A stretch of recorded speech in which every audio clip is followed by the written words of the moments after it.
been there, grabe. When you make decisions based on your emotions, lalo na yung, okay, for example, pag napuno ka ng galit, di ba? Agad-agad, impulsive, yung pag-react mo. So, what I learned to do was, I learned how to connect to my emotions. I feel most people don't know how to handle their emotions because they don't know how to connect to their emotions in the first place. Hindi tayo tinuruan kung paano pakiramdaman yung mga emosyon natin. Tama? Walang nagsabi sa atin kung paano maging malungkot, kung paano magalit, or kung paano maging masaya. Parang basta sinabi na lang na just be happy and good all the time, and pag umiyak, stop crying. Diba? Ganun ang madalas sinabi sa atin growing up.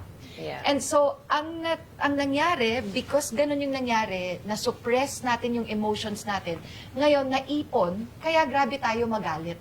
Grabe tayo mag-react.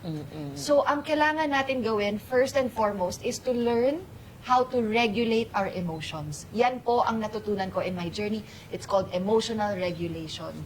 It means learning how to feel your emotions, identify them, but not let them take over you.